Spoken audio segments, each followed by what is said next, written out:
क्या है पता नहीं, एक बार बुला के ला सकते हो? क्या नाम है उसका? तुम्हारी पड़ोसी है, उसको बुला के लाओ।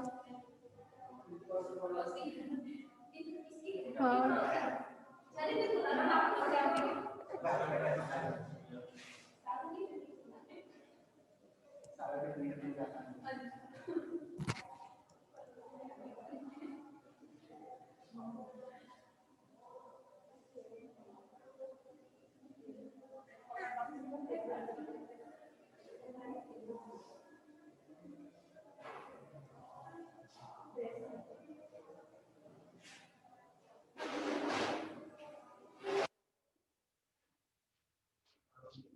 मैंने स्टार्ट पे क्लिक कर दिया था।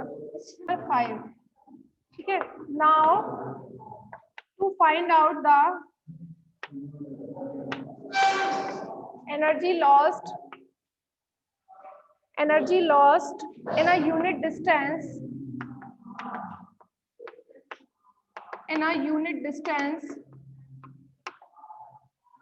by the charge particle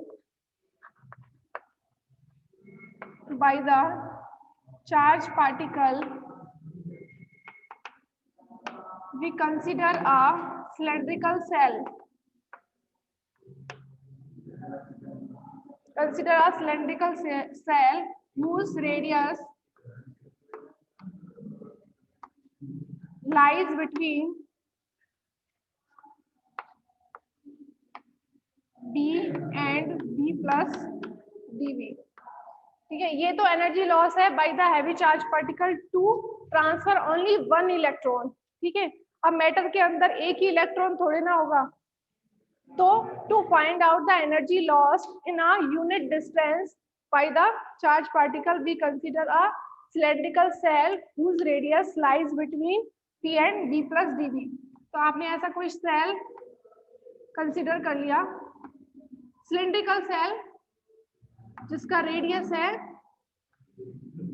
b and b plus dv। ठीक है, इसका जो अंदर वाला इनर सिलेंडर है उसकी रेडियस है b और इसका डिस्टेंस मान लिया, इसका रेडियस जो है आउटर रेडियस वो है b प्लस dv। तो इसका जो विड्थ है वो कितना हो जाएगा शेल का, dv हो जाएगा कि नहीं। ये है आपका b और ये b प्लस dv, इसका radius b plus dv outer shell का, तो ये इसका विड्थ कितना हो जाएगा dv। ठीक है, अब हमें कैलकुलेट करना है इस सेल के अंदर इसमें पर यूनिट वॉल्यूम कितने इलेक्ट्रॉन है। तो उसके लिए पहले आपको वॉल्यूम पता होना चाहिए। तो वॉल्यूम ऑफ द सिलिंड्रिकल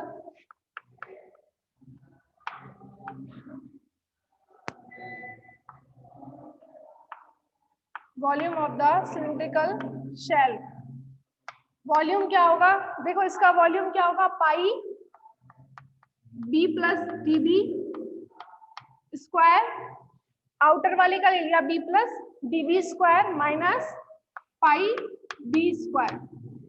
ठीक है, तो इसको ओपन करेंगे तो कितना आएगा, pi b square plus db square plus 2b db minus pi b square. ठीक है, वॉल्यूम के लिए ये तो आपने एरिया हो गया। ठीक है, pi b plus db square, इसका मान लीजिए आपने लेंथ ले लिया है dx, length of the cylindrical shell is dx। तो वॉल्यूम निकालने के लिए क्या होगा, एरिया इनटू डिस्टेंस भी तो आएगी dx, ये ले लिया। अब यहाँ पर देखो पाई b स्क्वायर से तो पाई b स्क्वायर कैंसिल हो जाएगा, d जो है आपका वो स्मॉल है। ठीक है, db स्मॉल है तो आप इसको टेंस टू 0 ले सकते हैं। तो यहाँ से v इज इक्वल टू कितना आएगा, 2 पाई b db dx। ठीक है, तो इस सिलेंड्रिकल सेल का वॉल्यूम कितना आ रहा है, 2 पाई b db dx। अब हमने ये अज्यूम कर लिया कि number of atoms per unit volume कितने हैं, स्मॉल n है, तो पूरे वॉल्यूम v में कितने एटम्स होंगे, इसमें n का मल्टीप्लाई कर देंगे। If n is the number of atoms in the cylindrical shell. N is the number of atoms in the cylindrical per unit volume.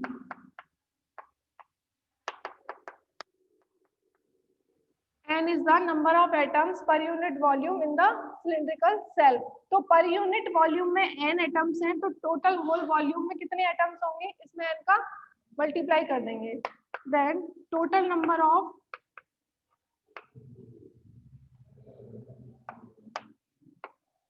electrons, total number of electrons in the whole volume of cylindrical cell. वो कितने हो जाएंगे, V equals to 2 pi n V dV dx. ठीक है, इसमें n का multiply कर दिया है.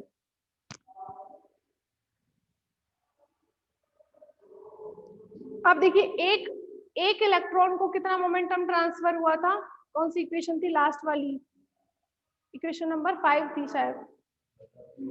एक इलेक्ट्रॉन को मोमेंटम ट्रांसफर कैलकुलेट किया था, P इज इक्वल टू कितना आया था आपका, Z square by 2 epsilon not VB. ठीक है, तो एक इलेक्ट्रॉन को इतना मोमेंटम ट्रांसफर होता है, तो वॉल्यूम में टोटल कितने इलेक्ट्रॉन्स हैं, 2 pi n V dB dx. Total number of electrons in the whole volume of cylindrical shell. तो 2 pi n VB dB dx. तो अब एक इलेक्ट्रॉन को इतना मोमेंटम ट्रांसफर होता है, तो इतने इलेक्ट्रॉन को कितना मोमेंटम ट्रांसफर होगा, इससे इसका मल्टीप्लाई कर देंगे. लिख सकते हैं आप from equation 5 total momentum transfer to the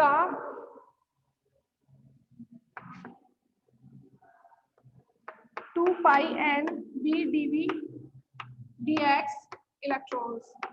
ठीक है, तो यूनिट सिलेंड्रिकल वॉल्यूम में इतने इलेक्ट्रॉन्स हैं, तो उतने इलेक्ट्रॉन्स को कितनी एनर्जी मोमेंटम ट्रांसफर होगा, उससे मल्टीप्लाई कर दिया. तो P इज इक्वल टू कितना आ जाएगा, Z square by 2 pi epsilon not VB 2 pi n V dB dx.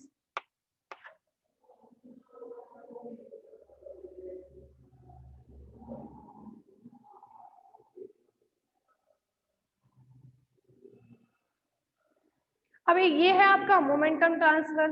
Kinetic energy transfer में क्या करेंगे, P square by 2m into this one. सही है ना, सही है. उसमें बस एक लाइन ये था कि डायरेक्ट काइनेटिक एनर्जी लिखी हुई थी, मोमेंटम नहीं लिखा होता, तो दोनों कह रहे गलत चलता है ना.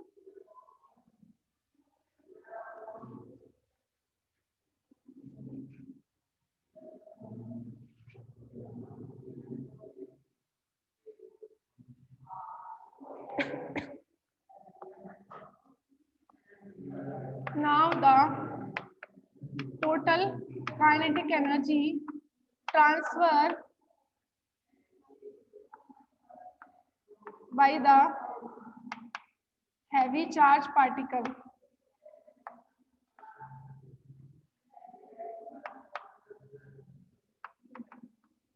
or energy lost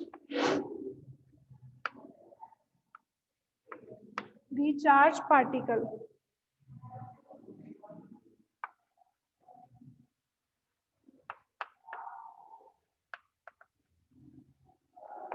P is equal to कितना था, P स्क्वायर बाई 2m.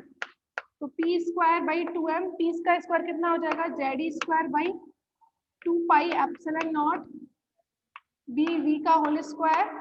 और कितने उसमें इलेक्ट्रॉन्स के लिए, तो उसमें मल्टीप्लाई कर देंगे 2 pi n V dB dx. ठीक है, अब dx क्या था उसका, सिलेंड्रिकल सेल का हमने लेंथ लिया था. ठीक है, तो अब इस काइनेटिक एनर्जी को आप ऐसे लिख सकते हैं, dE बाई dx लिख सकते हैं. एनर्जी लॉस dx से डिवाइड कर रहे हैं, इसका मतलब per unit length energy lost per unit length bye the heavy charge particle.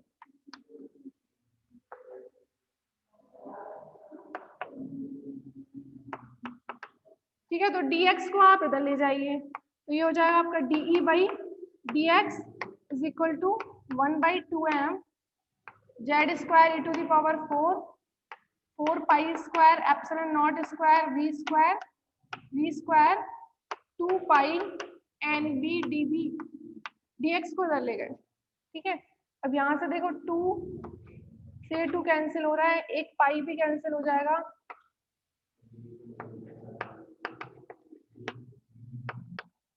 ठीक है, माइनस इसलिए एनर्जी लॉस है, इसलिए ऐसे लिख लीजिए।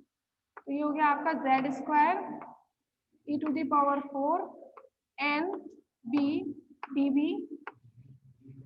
और कुछ बच रहा है क्या? अच्छा, एक बी कैंसिल हो जाएगा। ठीक है, ऐसे लिख लो और बोलते जाओ m 4 pi m epsilon naught square v square.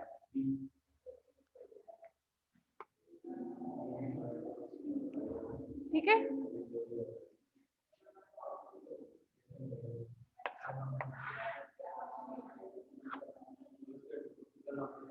अभी इसका इंटीग्रेशन और करना है।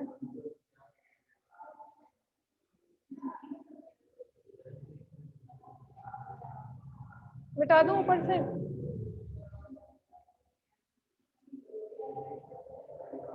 वेरिएबल यहाँ पर सिर्फ v है, v वेरिएबल है। ठीक है, ये v वेरिएबल होगा। Kinetic energy transfer to the electrons,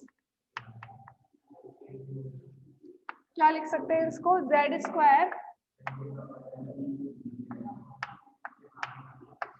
Z square लिख सकते हो ना, Z square to the power whole square by 4 pi m epsilon naught square v square. ठीक है, dv बाई b, इसको इंटीग्रेट कर सकते हैं b maximum to b minimum. ठीक है, अब b मैक्सिमम b मिनिमम की वैल्यू कैलकुलेट करनी है।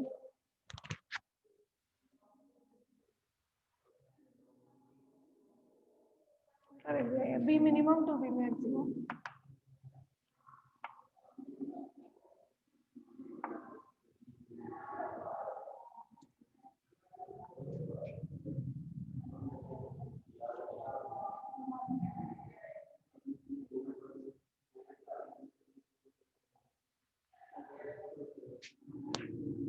To calculate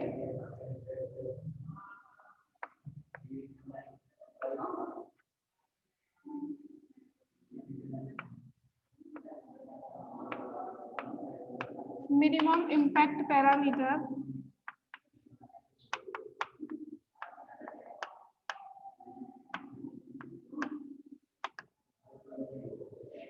by using Heisenberg uncertainty principle।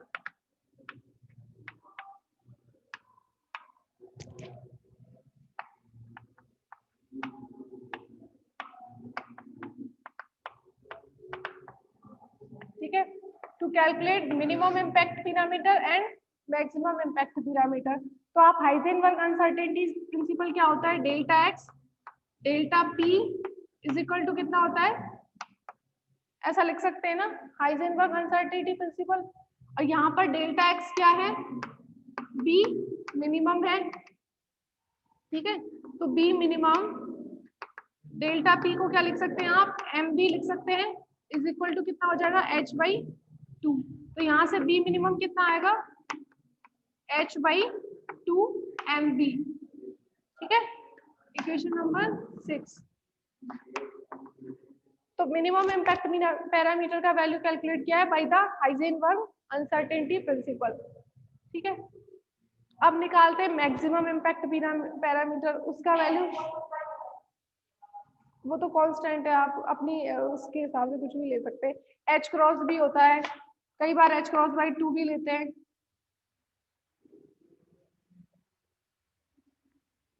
हाँ, तो अब क्या निकालना है, maximum impact parameter.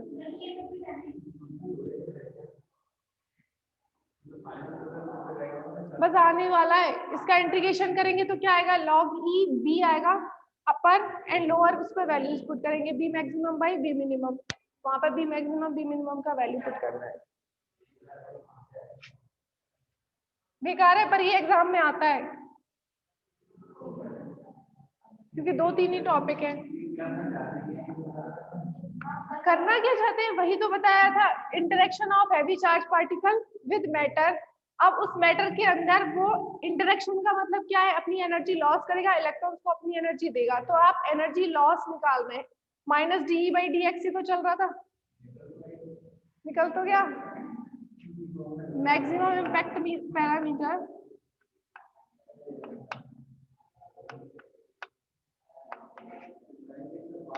B maximum is equal to आपका आता है v बाई एफ, ठीक है। अब b बाई एफ कैसे आया,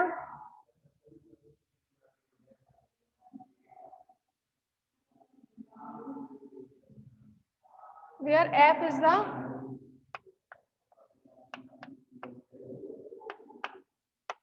the frequency, f is the frequency of electron around the nucleus, ठीक है। बी मिनिमम कितना आया था आपका, h बाई 2nb। इसको आप सॉल्व करते हैं तो क्या आएगा, log ई बी आएगा कि नहीं,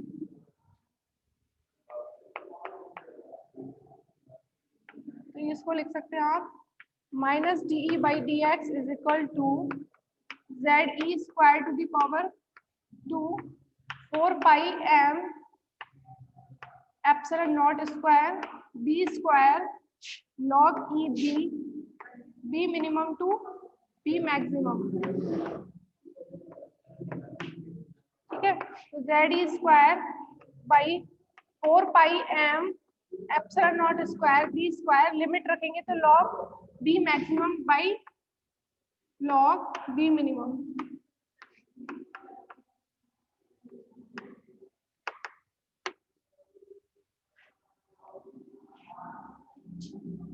अब वैल्यू पुट कर दो यहाँ पर, बस हो गया।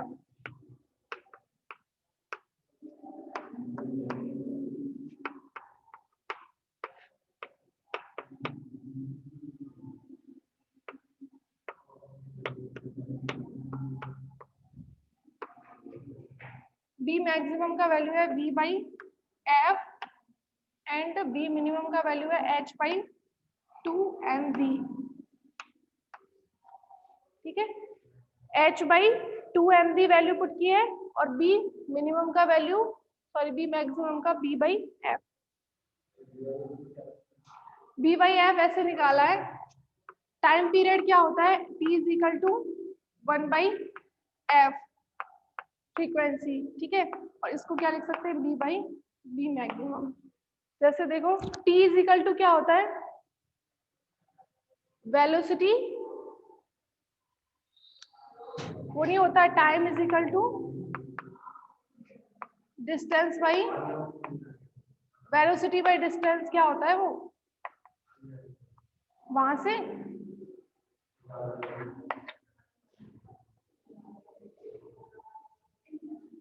उल्टा तो नहीं लिखा मैंने, B maximum is equal to, हाँ उल्टा लिखा है, बी मैक्सिमम ये आएगा,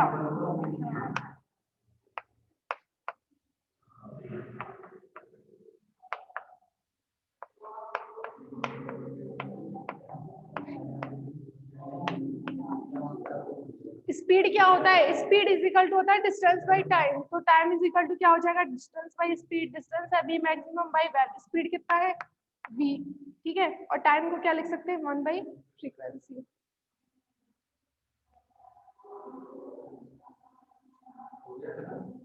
हाँ 2mv²/fh।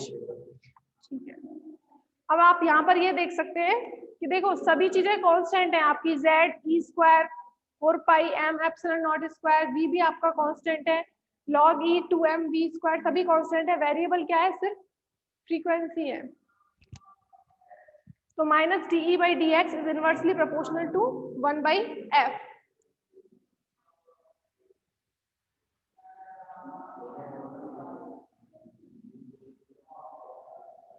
This formula is known as Bohr formula for the energy loss by heavy charge particle in the medium.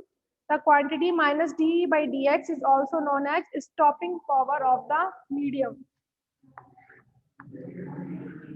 Minus dE/dx is known as stopping power of the medium.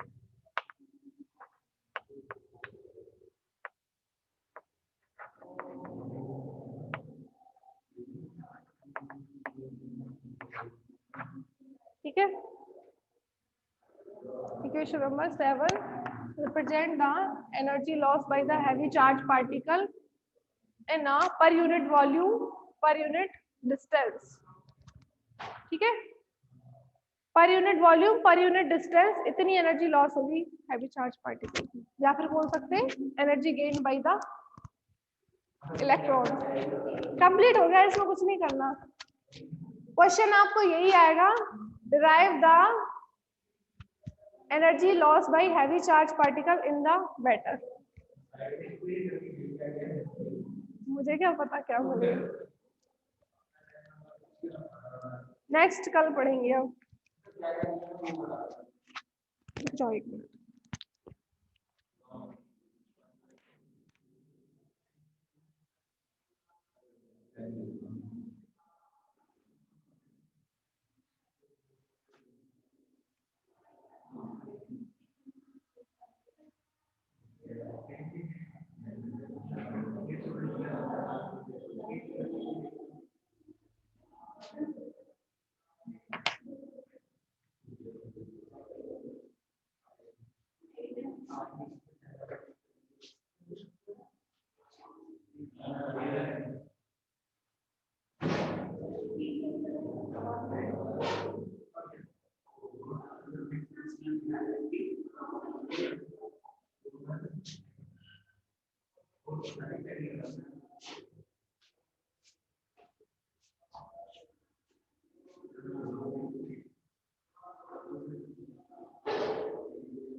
ऊपर रखा है talking Arun Gupta host personal meeting room